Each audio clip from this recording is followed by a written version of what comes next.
Here at Aycock Media, we attempt to talk about politics in a way that promotes civil discourse with truth and respect. I'm Barry Aycock, your host, and I'm proud to welcome State Representative Donnie Brown and Cameron Parker to In the Arena. Donnie, welcome to the show. Thank you, Barry. Thank you very much. It's been a while. Cameron, welcome back. Thank you. Donnie, you're representing the 149th District. Cameron, 150th. I want to make sure I got those right for your constituents out there. And it was your first, you're just newly elected. Yes. You're the rookies of the bunch up there, which there's a bunch of them. Did you receive any training, Donnie, when you got there, any orientation? We did. We had a week of freshman orientation, it was called. And they threw a whole lot of things at us in a little short week and then said, here's your seat and here you go. So Cameron, did you find yourself lost or did you kind of know what was going on before you got there? No, I think at first you were a little lost. I mean, just lost in the building itself. But once we kind of got going, you kind of get your routine. I always equate the session to like a horse race, like the Kentucky Derby. I mean, we break out of the gates and we're going pretty strong, and then by the end, it's just crazy. So, but no, it was good. I mean, I thought we kind of fit in pretty easily once we got started. So Cameron, what kind of misperceptions did you have, like in the first week, or what kind of exciting things happened that you wasn't expecting? Yeah, well, I think at first it went really slow. I mean, we got up there and I felt like we were there, and all day I felt like, well, we need to be doing more. I was used to running my law practice and going to court and very high active energy all the time. And at first we were kind of, well, what do we do now? We were waiting for things to actually happen, and bills started getting filed, and then they make up for it at the end, I promise you.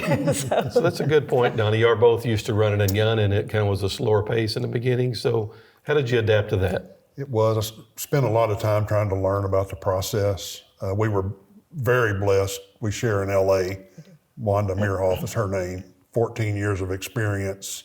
Wanda knows the building, knows the people. So that was invaluable to both of us, I think. Right. She got us up to speed and got things going. So that little downtime was beneficial to help get us where we need to be, I think. And that's right. I mean, with our committees, our committee assignments, she would help us. Hey, here's your book. Here's what we have done in the past. We can do it any way you would like, but this is what has been done in the past. And it does help a lot that you have somebody that knows what they're doing, because it really gives you a leg up on some of the other reps who did not have somebody as valuable as Wanda. I think it helped us tremendously. So Wanda put you at the right place at the right time. Absolutely. Well, Donnie, you and I discussed your priorities for the 149th District at a past show. What were your priorities going in? Let's talk about those again and tell us how you capitalized on those for the district. Yes, sir. Jobs was my first one. Training, workforce development was the second, and then getting some homes built. Getting those people that got those jobs and that training to be a homeowner. We have been able to work on that quite a bit. We had the Carlisle opening up in the north end of New Madrid County on Sykeston. That's about 85 jobs with the potential to maybe double. Alubar Aluminum, producing the rod and the cable down at Marston, has expanded up to 140 employees now. So we've been able to attract some businesses. We've got the new waste to recyclables that's coming to New Madrid, CST. So we've been able to attract some jobs. And then the workforce part, we had a lot of help from the governor this year in our budget. He's put a lot of money. That's one of his big focuses. So we're anxious to see some of those things come to fruition.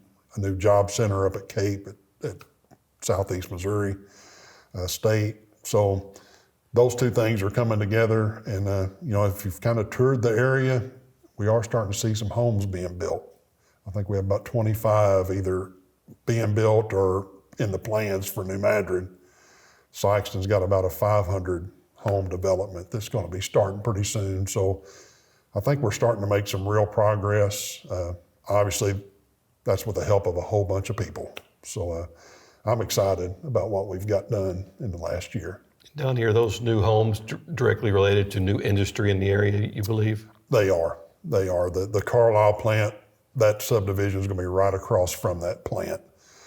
So people are starting to see that if we're going to attract people here, if we're going to train up our people that are already here, they're going to need a good home to live in. And so a lot of our developers are really getting on board and moving forward with that. So, Well, Cameron, your priorities going into your first session, how did you capitalize on those? Well, I mean, I think one thing that we looked at for this area specifically was education. And I think our budget shows that there's a lot of money put into education. We still have a lot of room to, I guess, improve in that, especially with our teachers' pay that we're still looking at. One of the things that Donnie and I experienced this year was there was a lot of education bills that came across, some that were not beneficial at all to Southeast Missouri. And so instead of the way we capitalized on those was to try to stop those bills from coming through. Open enrollment was something that would be, I think, personally very detrimental to Southeast Missouri and our school districts. And so there was a big bill and a big push by leadership and a lot of folks up there. And we had to try to, well, we talked to our constituents, our superintendents, but we tried to stop that. So that was one thing, but I still think that there's a lot of work to do on that with teachers' pay and just funding our schools, our local schools. So This is a tough question and very complex, but I've asked Donnie this several times. He doesn't have a good answer because nobody does. Right. But so many times we hear politicians talk about, we need more education, but Donnie's right. There's usually not any pot of gold at the end of the rainbow for this area. We don't have any jobs for those educated people. They all Right. leave and go somewhere else. So Right. what kind of plan do you have to keep our homegrown talent home? Well, I don't have a great answer for that as well, but that's Nobody what does. Yeah, Don't feel bad. Yeah, and that's what I said. What I would like, and when I ran, I mean, my vision for Southeast Missouri is that our kids would come home. I would love for my daughter and my son to be able to come home along with Donnie's. Those folks, your kids, to come back to Southeast Missouri, just like we three did. I mean, we all went away to school and came back. So I think we are going to have to develop jobs, and just like Donnie said, our jobs, bringing them back, having an opportunity here in Southeast Missouri. The way you did it, the way Donnie did it, the way I did it, we went and got our degree and came back home and then started our businesses. But not everybody can do that. We have to have a place for those folks to go. So, And based on that answer and your expertise, did that carry over to your committee assignments? Did you get to have some influence over what committees you were selected to? Donnie? yeah, we did. The speaker asked us where we would like to be, gave us a kind of a top 5. My 2 main ones were budget and agriculture, and was lucky to get onto both of those. So, we need the money down here in Southeast Missouri. We've not gotten our share over this last several years, and we've been without representation on the budget committee for several years now. So I think we were able to do some good things on there. It was a good learning experience for me to be able to see where the state money goes. And I think I'll be better prepared next session to try to bring some of that back more to Southeast Missouri. So I was very happy with the committees that I was able to get on. Cameron, your committee assignments, were they what you wanted? yes, they were. I was on judiciary and then agriculture, insurance, professional licensing and registration, and then general laws. So I felt like that was a lot of those things touched Southeast Missouri, especially the ag part of it. But then judiciary was something that I thought I could help serve the laws that are coming through there. So to kind of taper those to what we need. So Do you get into the nuts and bolts on why we have these problems? And I'm going to give you a softball here. okay. Why are our teachers the 50th out of 50 in the United States when it comes to pay? Well, I think that our budget is an issue, but then also just the way that they have, I don't know why we're not paying. We need to be paying our teachers a lot more. But again, like Donnie said, we sometimes in Southeast Missouri are not getting our fair share of the taxpayers' dollars. It's going other places in the state. And sometimes they don't look down here. They think that they forget about us from Cape South, really. How much, Donnie, is it just towing the party line, though? Because, a lot of these things are just talking points over the last 20 years. And it seems like y'all been able to cut through that, you and Cameron. So how much of that is real and how much is just talking points? a lot of it is talking points. It's people trying to get to the next level from this position to moving on to a state senator or even higher. And that's been one of my biggest disappointments in Jeff City is it's a race to the edges. How far right can I get or how far left can I get? I know with people like us, we live in the middle. I don't care if somebody tells me if they're Republican or Democrat, if they're from District 149 or the Boot Heel, I'm for them and I want to help them.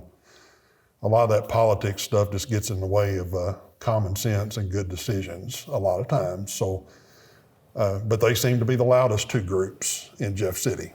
They're not the majority, I'll tell you that. Most people are just like us, good, rural folks that just want Missouri to be good. And I think that group of people's got to get louder and kind of put out some of those radical right and left. So, but a lot of things are done for show with no intention of ever even getting passed, in my opinion. People put up bills that are just beyond common sense. Donnie told me one time he was a workhorse, not a show horse, so he got to prove that this year, right? Yeah, you go up there, you're definitely a workhorse. I mean, if you do it like the way we did it, so absolutely. So Cameron, I got to meet the speaker when he was just coming in as a freshman. We did a show together, and I felt like, and I may have a misperception, so correct me if I'm wrong, but there was a lot less drama with this speaker than there was the past speakers, just by my experience. He seems like he just put his head down and done the job more than the past speakers. I really respect our speaker. I like him a lot. I mean, he's a worker too, and he expects everybody to work. I mean, numerous times throughout the session, he was irritated because we took off a day earlier, which we don't get to control that, but he wants us to work, so I was impressed with him. Yeah, I like him a lot. Good guy. So Donnie, what areas do you feel like that you can control? You're one of what, 151? 163. 163, now. sorry. Yeah. So you're up the 149th district. So what can a state rep actually control and help the district? Because a lot of it is just politics and talking points. So where did you make a difference this term? I think Cameron and I both building relationships, getting to know the people that are like-minded, like us, trying to build a consensus. Things like education and transportation, infrastructure type things. Most of us agree on those type of things. So let's talk about those things.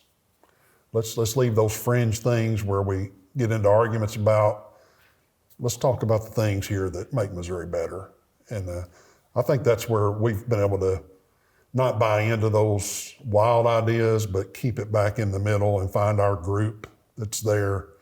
And some of the votes this year showed that. That school choice deal was a big vote. They thought that was going to breeze through. That was a consensus from a lot of us moderate Republicans and the Democrats to stop that. So I think that's where you can really make a difference at. It's building those relationships with other people. And if I can follow up on that was a hard vote too, because that was not along party lines at all. I mean, I had a lot of pressure to vote the way they wanted us to vote, but that just was not good for our area, not the 149th or the 150th. It wasn't good for Southeast Missouri, and so just. I think you might not have been welcomed back by superintendents if you would have took the wrong vote. Yeah. Yeah, absolutely. So Cameron, what other items were passed as part of the budget that you feel were important inclusions to our area? Well, one that got in and then actually got vetoed was the $10 million for I-67, or I-57, 67 South. There was money put in to expand that, to buy the land, and then I noticed, last week that the governor vetoed it. So very disappointed that didn't get through. That's something that we really needed in our area. One thing that did get through is, the continued money for our low volume roads, our letter roads. We obviously need that. If you're traveling on 25, you notice all the road work, and then also 53. So you as Donnie, we all know that we need that. So that was one good thing I think that we got through. A lot of education, fully funding the transportation and education, that was a big thing. Obviously we need that. But I was disappointed with the 67 South. I thought that was something that would have been beneficial for sure. There's always next year, though, right? Yes. So, Donnie, the governor vetoed quite a few bills. Some of the appropriations bills that the legislature passed. Was there any that were important to you besides this one that you felt like he should have passed? Yeah, the main one is, magnitude 7, the aluminum plant has a environmental issue right now. It never was in the past. There have been new regulations passed down, and now they have a SO2 problem. So we had $8.5 million loan in there to help them build a stack that would eliminate that problem, and he vetoed that. So that was kind of a shot to our area. The aluminum plant's 550 jobs right now. It's pretty critical to Southeast Missouri. And one of 5 aluminum smelters in the country. I mean, that's something that we need to keep, certainly in the United States, but certainly in Southeast Missouri. Well, that becomes a national security issue also when you can't produce your own Absolutely. ammunition and stuff, but yes. So Cameron, what bills did not get passed by the governor that he vetoed? Is there some more that you felt like he should have signed? Well, he still has until July 13th, I think, and there's a couple more that will be sitting on his desk. He signed a couple of, like a direct access to physical therapy early on, which was a good one. He signed a pay raise to state employees, which was a good one. So we'll see. I don't know what else he's going to like or dislike. So Donnie, why did he veto the bill to help our new industry here in Sikeston? What was I'm sure he had a good reason himself. He did. Absolutely. Yeah, a lot of the things he vetoed in appropriations were, he felt like the legislature had been pretty aggressive towards tax cuts and maybe too much spending. So he's kind of looking to the future, and I can understand that. And then there was also an issue with the state loaning money to a private industry. He felt there was a constitutional conflict there. So we may have to look for a different route to try to help them. So he did have a couple of good explanations on that. But. Well, and for the I-57 or 67 South, he said, we're going to focus on the lifeline through the state of Missouri, which is I-70, which is very important for the state of Missouri, but specifically our area, we needed 67. So. Do you think sometimes, though, that, you talked about the fringes, the last 2 or 3 weeks, that's kind of when I keep up with it, the fringes kind of sucked up all the airwaves. And, sometimes the veto pen can teach those people a lesson. Yeah. Absolutely. How much of that actually happened? I think a decent amount. I mean, really, I think that there are some things that he vetoed that are sending a message, but some things are very practical. He says, hey, look, this is why, there's the I-70 issue, so. I think we're lucky to we have a governor now that doesn't get caught up in that. No, right. Outline politics. He's not running for re-election. Right. He doesn't really have anything to prove. Right. So yes, he just puts his head down and works. He does. One thing that I noticed in looking over the bills that passed this past session is that, excluding the budget bills that have to originate in the House of Representatives, there were only 7 substantive House bills that got passed. The other 32 were in the Senate. Now, a lot of ultra-conservatives might think that more bills is a bad thing, but this is a kind of an all-time low for bills being passed out of the House. Right.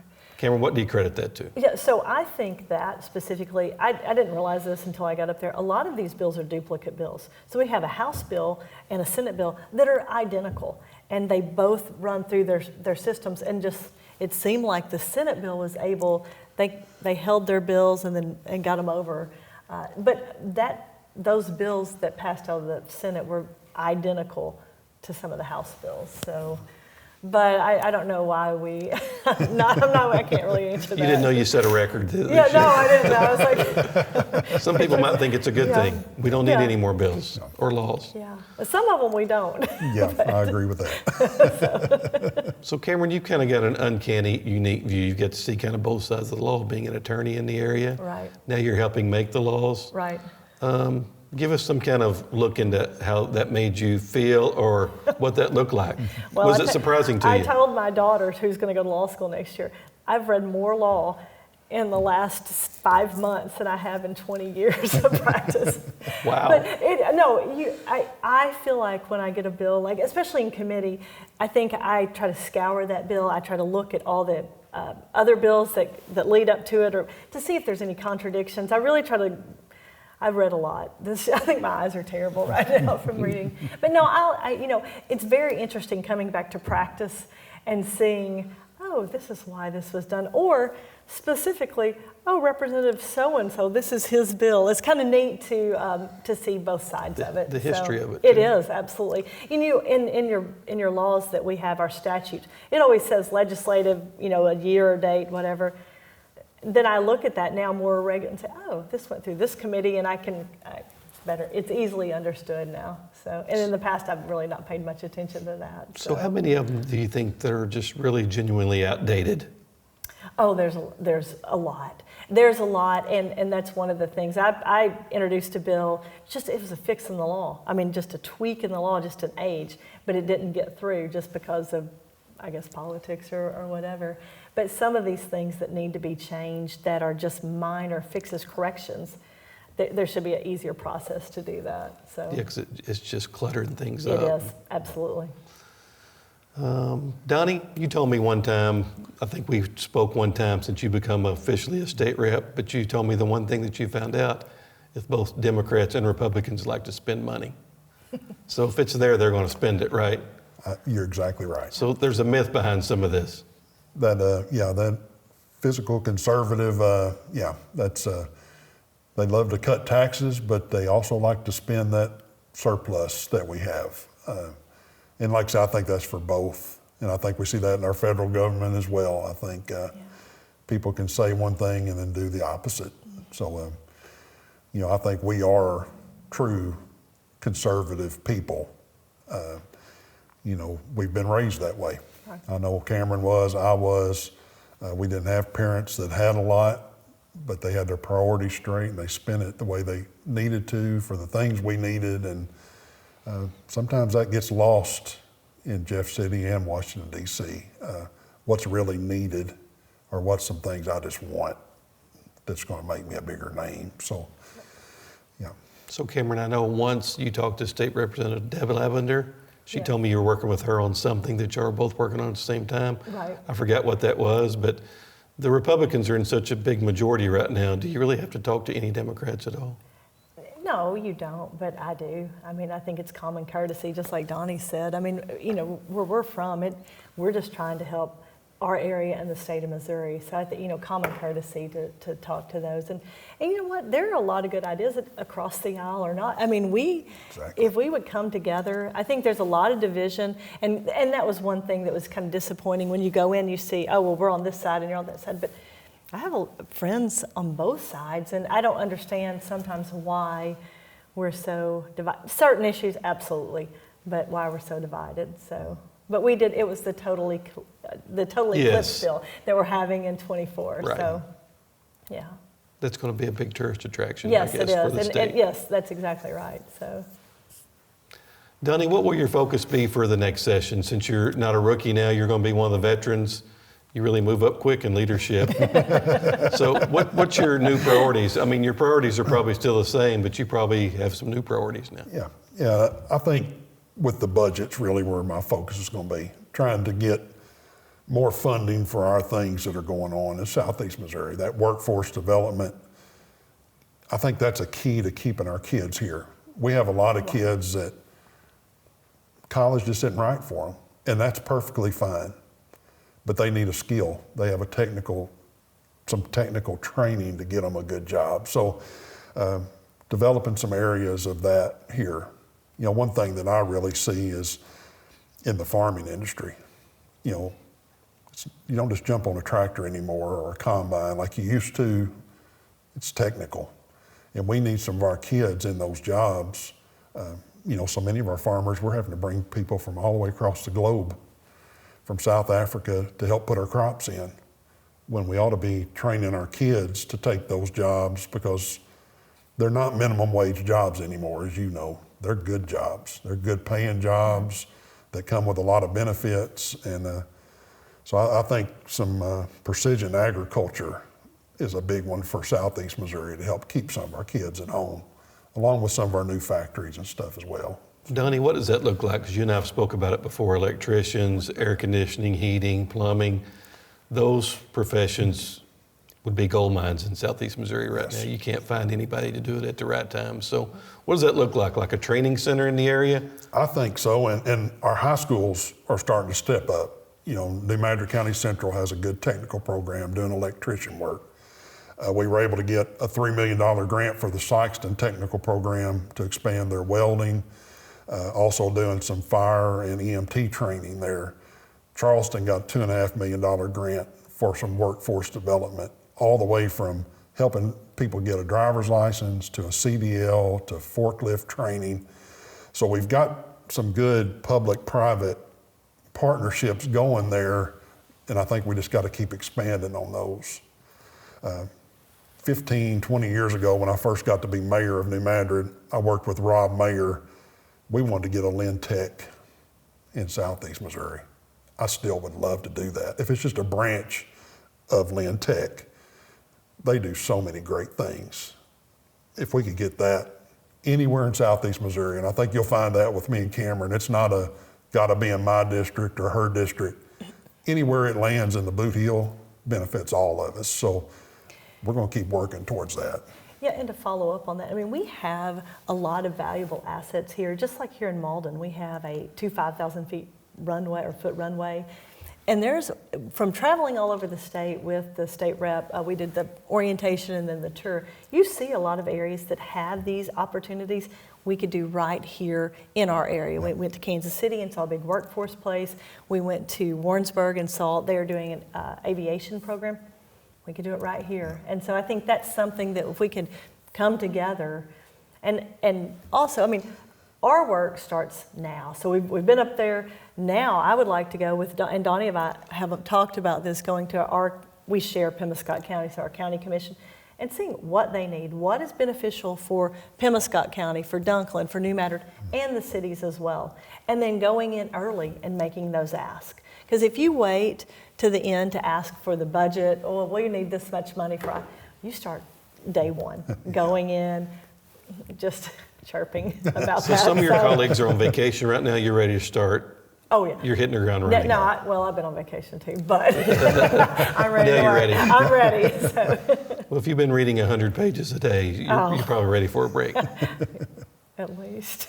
Donnie, what surprised you about the first session? What was a big letdown for you once you got there? What was a myth, or what was something that excited you when you got there that you didn't know was going to happen?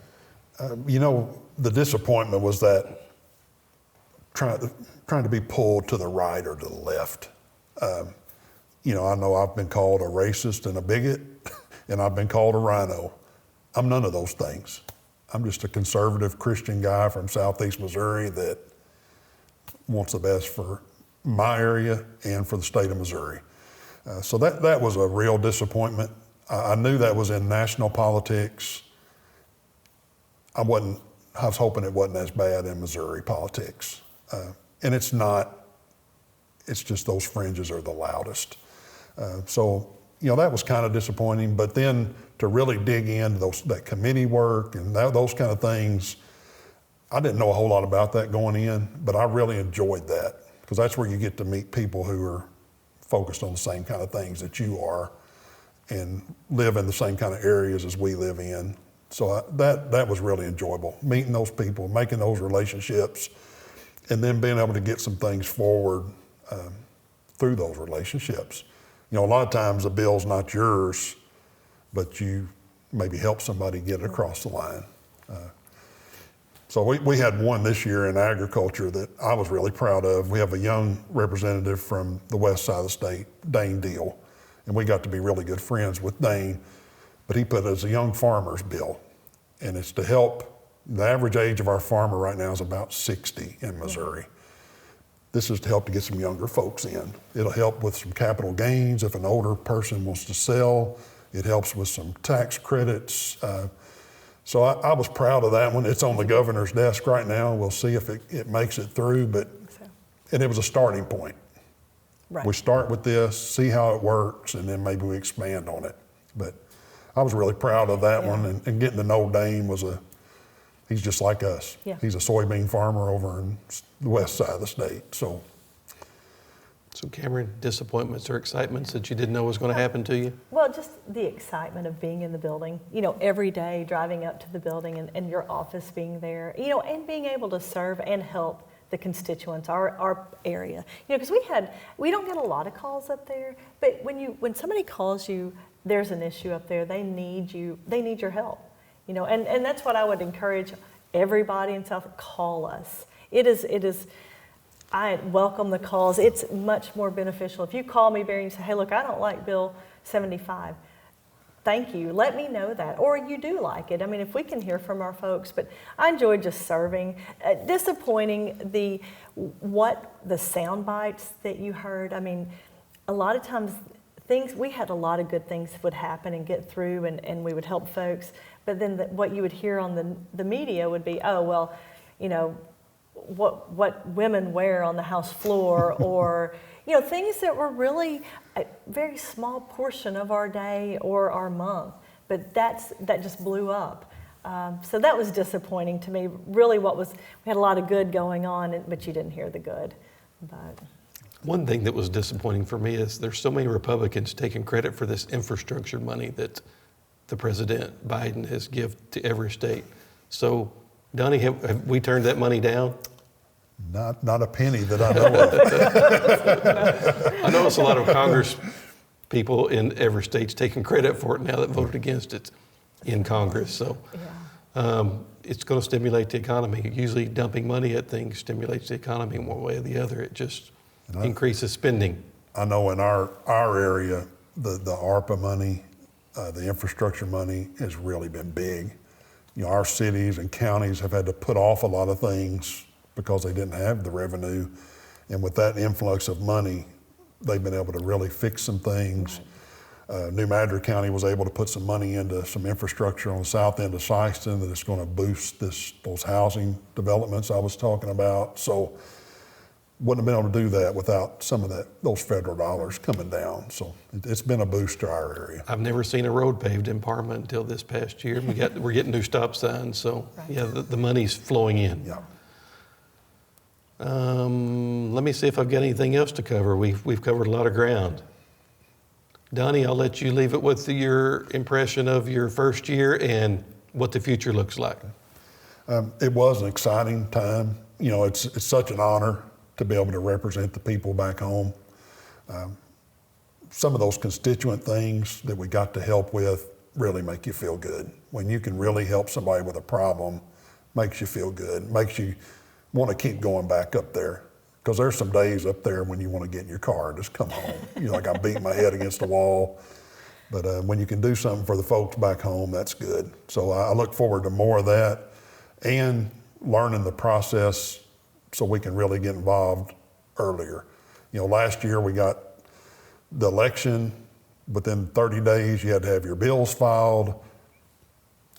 It was hard to know what to do. right. Now we have a little time under our belt, and we can do a little better job, I think, going forward absolutely. next year. So you really had to hit the ground running, and you didn't know what ground was under you at the time. Exactly. Right. So Cameron, I'm going to leave you with a big question for our teachers out there, because education's a priority of yours. Absolutely. So we've got the worst paid teachers in the United States. That's what the buzzword is, right? Yes. You're one of 163, I just found out. So what can one state rep by themselves do to help teachers? Well, I think, like Donnie said, there are a lot of like-minded reps up there. And with some of the votes on some of these bills, I think we can go to those folks and try to work on a plan. I mean, I don't know what the plan is to fix it. I know Arkansas has they're paying their teachers a lot more money.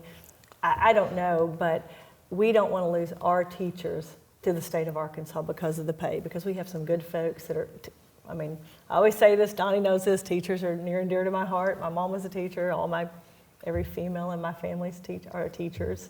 So, but I think we could go together with some other like-minded state reps and say, look, where do we start? And kind of put together even a task force or something like that so we can work on getting that money in the budget to help. So, and talk to our superintendents.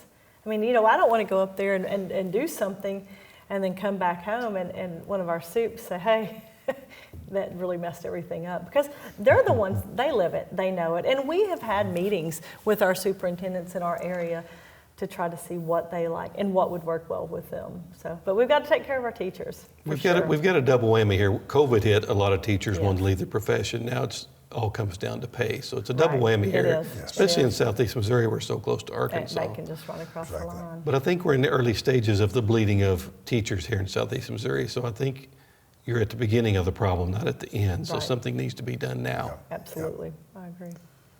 State Representative Donnie Brown, Cameron Parker, thank you for coming. Thanks for having us. Thank you, Barry. Keep up the good work. Thank you. Thank you.